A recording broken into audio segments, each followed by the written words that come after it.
बड़ों को प्रणाम, छोटों को स्नेह और आशीष। मैं हूँ राजेश त्रिपाठी। स्वागत है आपका मेरे चैनल धर्म दर्पण में। धर्म दर्पण में हम विविध प्रकार के कथा प्रसंग तो आपको सुनाते ही हैं, धार्मिक कथाओं के।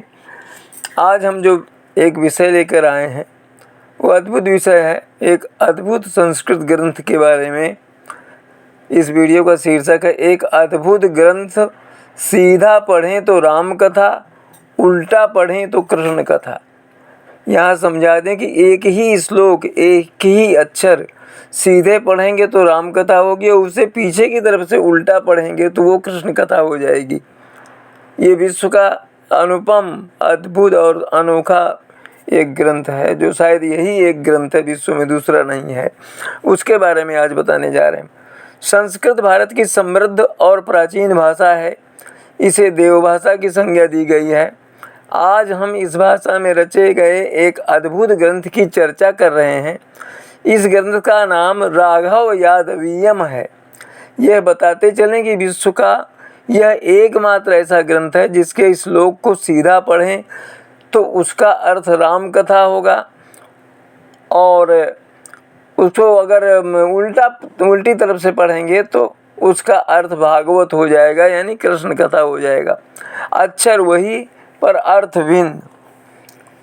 इस ग्रंथ का जिक्र करने से पूर्व हम संस्कृत भाषा के महत्व पर बात कर लेते हैं। 4 वेद, 18 पुराण, 13 उपनिषद व नीति शास्त्र, आयुर्वेद, वैमानिक शास्त्र आदि ग्रंथों की रचना संस्कृत में ही हुई। ग्रंथ राघव यादवीयम की बात करने से पूर्व यह जानना अति आवश्यक है कि प्राचीन काल में शिक्षा का आधार संस्कृत ही थी। हमारे यहाँ गुरुकुल की समृद्ध परंपरा थी, जहाँ से बड़े बड़े विद्वान निकले और उन्होंने देश में संस्कृत का प्रचार प्रसार किया। जब अंग्रेज व्यापार के बहाने भारत में आए और यहाँ की सत्ता पर अधिकार जमा बैठे, तब उनके एक अधिकारी को भारत की समृद्ध गुरुकुलीय शिक्षा प्रणाली का पता चला।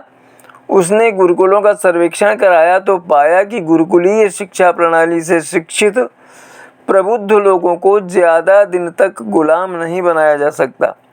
इसके बाद गुरुकुल प्रणाली को ध्वस्त कर मैकाले की शिक्षा प्रणाली जारी कर दी गई। अद्भुत ग्रंथ राघव यादवीयम की रचना कांचीपुर के 17वीं सदी के कवि वेंकटाधरी ने की थी। इस अद्भुत ग्रंथ की अनोखी विशेषता है, इसी विशेषता के चलते इस ग्रंथ को अनुलोम विलोम काव्य भी कहा जाता है। पूरे ग्रंथ में केवल 30 श्लोक हैं। इन श्लोकों को यदि सीधे सीधे पढ़ें तो राम कथा बनती है, इसे उल्टी तरफ से पढ़ें तो ये कृष्ण कथा बन जाती है। इस प्रकार राम कथा के 30 श्लोक ही उल्टी तरफ से पढ़ने से कृष्ण कथा के 30 श्लोक बन जाते हैं। इसीलिए इस ग्रंथ का नाम राघव अर्थात राम और यादव अर्थात कृष्ण के चरित्र पर आधारित इसको कहा गया है, इनको बनाया गया है। इसीलिए इसका नाम राघव यादवीयम रखा गया है। राघव यादवीयम ये ग्रंथ संस्कृत भाषा में लिखा गया है। शब्दों का ऐसा अद्भुत ताना बाना केवल संस्कृत में ही बुना जा सकता है। इस कथा के निर्माता श्री वेंकटाधरी का जन्म कांचीपुरम के एक गांव अरसनीपलई में हुआ था। इन्होंने कुल 14 रचनाएं की हैं, जिनमें से राघव यादवीयम और लक्ष्मी सहस्त्रम सर्वाधिक प्रसिद्ध हैं। वेंकटाधरी वेदांत देशिक के शिष्य थे, जिन्होंने इन्हें शास्त्रों की शिक्षा दी।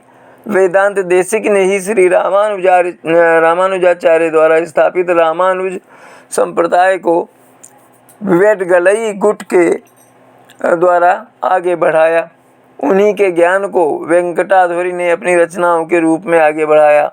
राघव यादवीयम में राम कथा बहुत हद तक वाल्मीकि रामायण से मिलती जुलती है, किंतु कृष्ण कथा में थोड़ा सा भेद है जो श्लोकों के साथ ही समझ में आता है। उदाहरण के तौर पर पुस्तक का पहला श्लोक है वंदे हम देवम तम श्रीतम वरंतारम कालम भाषायः रामो रामाधीराप्याज्ञो लीला मारायोध्यैवास्यै। ये पहला श्लोक है। राघव यादवीयम का। इसका अर्थ है, मैं उन भगवान श्री राम के चरणों में प्रणाम करता हूँ जिनके हृदय में सीता जी रहती हैं तथा जिन्होंने अपनी पत्नी सीता के लिए सह्याद्री की पहाड़ियों से होते हुए लंका जाकर रावण का वध किया तथा वनवास पूरा कर अयोध्या वापस लौटे। अब इस श्लोक का विलोम यानी उल्टा इस प्रकार है, वही श्लोक है, उसको उल्टी तरफ से पढ़ा जा रहा है तो अर्थ एकदम अलग हो जा रहा है। सेवाध्येयो रामा लाली गोप्याराधी भारा मोराह यस्सा बालंकरम तारम तम श्रीतम वंदे अहम देवम। अर्थ हुआ, मैं रुक्मिणी तथा गोपियों के पूज्य भगवान श्री कृष्ण के चरणों में प्रणाम करता हूँ जो सदा ही माँ लक्ष्मी के साथ विराजमान हैं तथा जिनकी शोभा समस्त जवाहरातों की शोभा हर लेती है।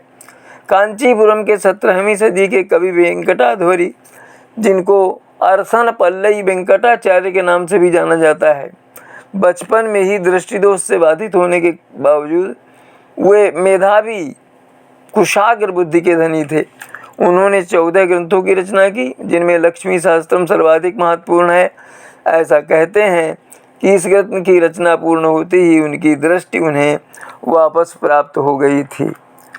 तो आज हमने एक विचित्र संस्कृत ग्रंथ के बारे में बताया जो सीधा पढ़ें तो राम कथा और उल्टा पढ़ें तो कृष्ण कथा बन जाती है। एक ही श्लोक, एक ही शब्द और उल्टा अगर करें तो उसका अर्थ भेद हो जाता है।